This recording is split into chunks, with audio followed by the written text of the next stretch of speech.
nafkah, itu pun gak per bulan. Berita viral datang dari Habib Bahar bin Smith yang tiba-tiba kemunculan istrinya. Akan katanya mengaku tidak dinafkahi dan diterlantarkan, merasa tertipu dijadikan istri siri.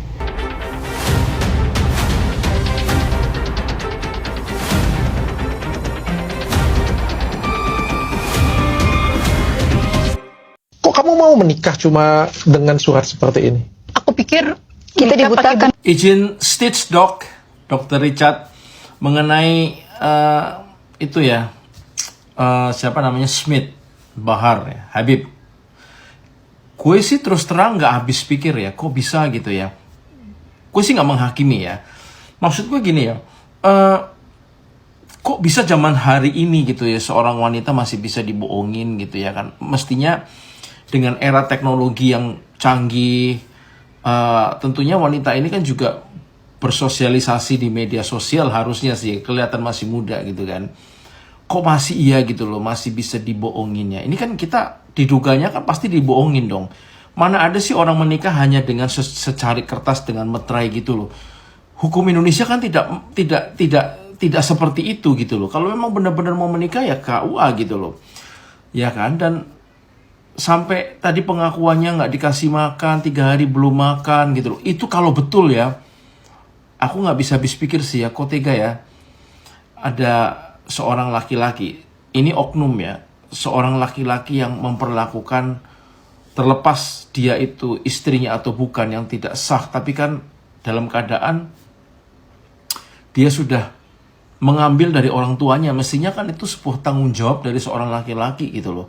Sedangkan kalau misalnya dilihat dari perjanjiannya, di perjanjian kontraknya itu, di surat tanda meterai itu, bahwa dia mengakui bahwa dia menikahi si perempuan itu gitu loh. Dan saya nggak ngerti gitu loh, apa yang dipikirkan sama si Smith Bahar ini gitu kan, si Habib ini satu ini. Saya nggak ngerti habis pikir gitu loh, kenapa sih ya, kok bisa setega itu gitu kan. Harusnya sih dia gentleman ya, artinya dia sudah ngambil dari orang tuanya, ya dia harusnya ya at least kan memberi nafkah gitu kan, memberikan biaya hidupnya dia, karena dia sudah diambil gitu loh kan.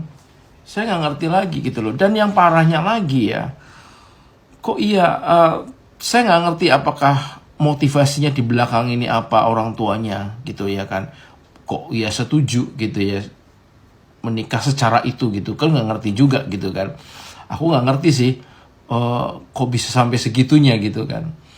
Dan kalaupun ada niat jahat ya, diduga ada niat jahat di situ, tapi kok ya niat jahatnya kok ya kebangetan banget ya. Itu kan ibaratnya kan wanita lugu ya, wanita yang nggak tahu apa-apa gitu kan. Jadi ya well, saya mau mengedukasi ya buat teman-teman semuanya, terkhusus wanita gitu loh ya kan. Jadilah wanita itu yang punya value gitu loh. Jadi artinya jangan mudah dirayu, jangan mudah hanya karena dia itu figur pemuka agama, apakah dia punya jabatan besar gitu loh. Jangan tergiur oleh itu gitu loh. Pada akhirnya itu kita itu menikahi orang itu, kita menikah dengan karakternya gitu loh. Jadi pilihlah karakter yang baik gitu loh. Tidak menjamin seorang pemuka agama atau orang yang kelihatannya ini apa namanya, seorang pejabat ataupun pengusaha itu punya hati yang baik gitu loh, atau mewakili orang-orang yang gentleman, enggak juga gitu loh kan. Jadi kita mesti harus berhati-hatilah dalam memilih pasangan kita gitu kan. Jangan sampai kejadian sama ini, mbak yang satu ini kan, kasihan sekali gitu kan.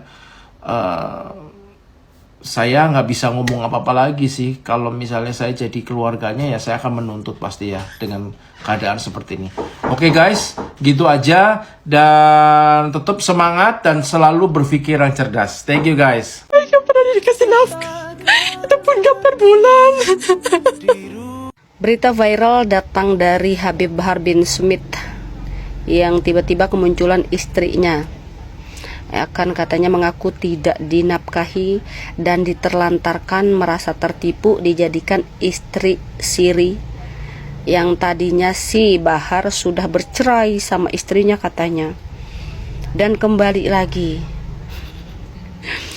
Lagian Mbak, tadi kan Mbak itu seorang artis icon di daerah Mbak, ya. Tapi kenapa sih gitu mudah sekali tertipu antara kita mau disirikan atau disahkan? Lagian proses ya pernikahan sah sama siri itu tuh beda Mbak.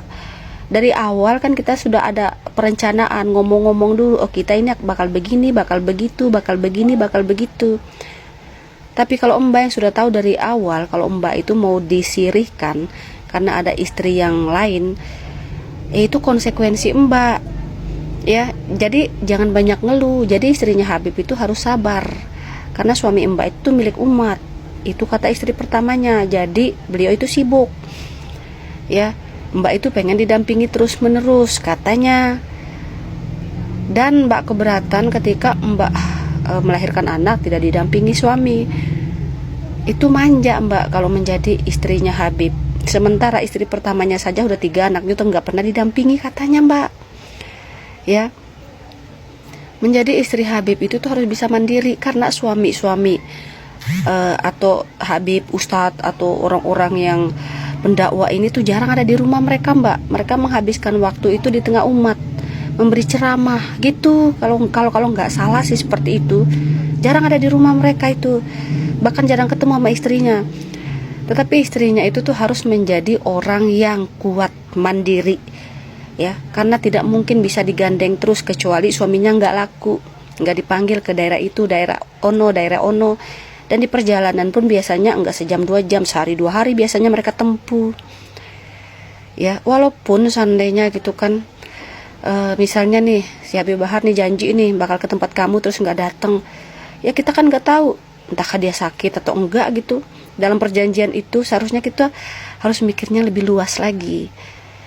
Dan ya kan, Habib Bahar itu tuh menikahin kau, dan seharusnya hanya kau aja yang dinafkahin, bukan seluruh keluarga atau ibu dan adik kau yang dibiayahin kuliah katanya. Itu kata klarifikasi istri pertama, dan buktinya semua ada. Kau bilang Habib Bahar jarang datang, tapi bukti honeymoon ada, jalan-jalan ada.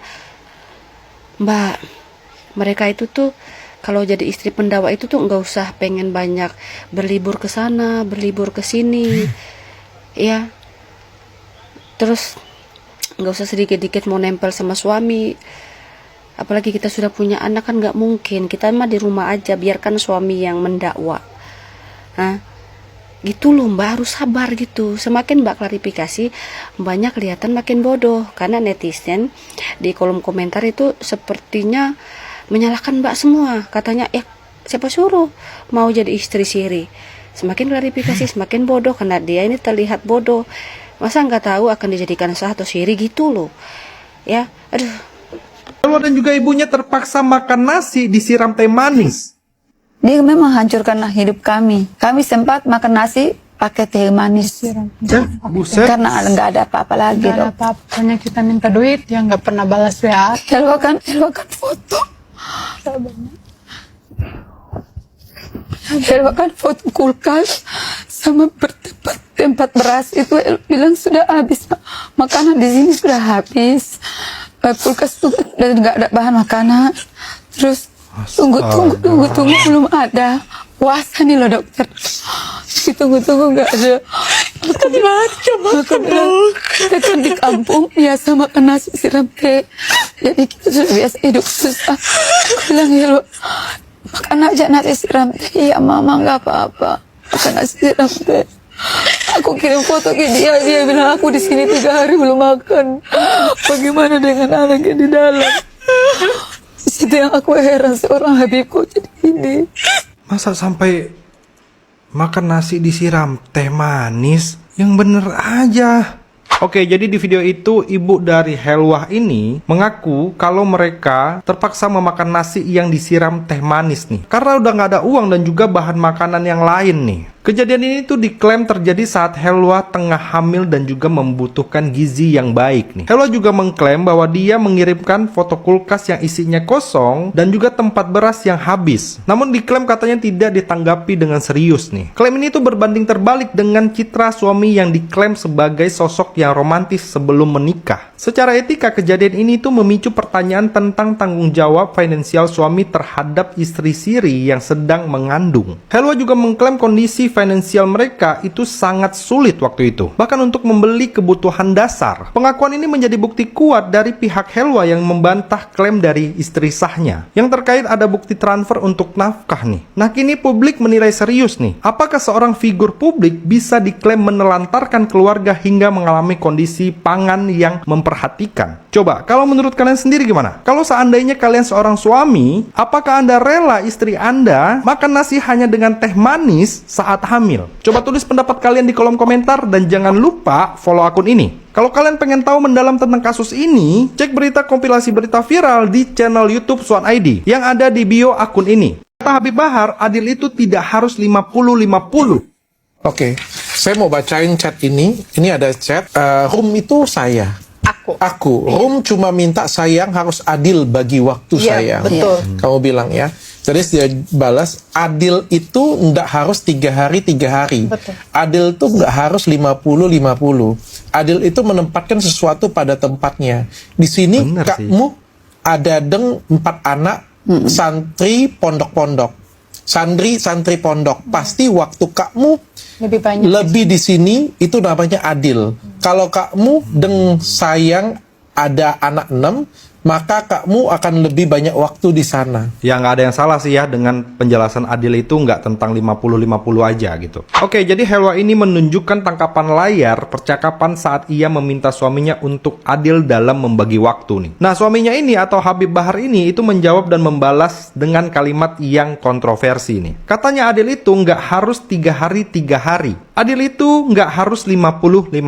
Suaminya ini diklaim membenarkan pembagian waktu yang tidak seimbang karena istri sahnya nih, yang memiliki 4 anak, sedangkan Helwa hanya memiliki 1 anak. Secara hukum agama, kewajiban suami dalam poligami adalah berbuat adil, terutama dalam hal nafkah dan juga pembagian waktu. Chat ini juga memicu perdebatan publik mengenai definisi adil dalam konteks poligami seorang figur publik nih. Helwa mengaku suaminya memberikan pilihan padanya, menerima keadaan atau melakukan apa yang ia inginkan. Coba, kalau menurut kalian gimana? Apakah menurut kalian adil dalam poligami itu berarti suami boleh membagi waktu dan juga memperhatikan secara tidak seimbang nih? Coba tulis pendapat kalian di kolom komentar dan jangan lupa follow akun ini. Kalau kalian pengen tahu mendalam tentang kasus ini, cek berita kompilasi berita viral di channel YouTube Swan ID yang ada di bio akun ini. Helwa jual cincin demi USG anak Habib Bahar.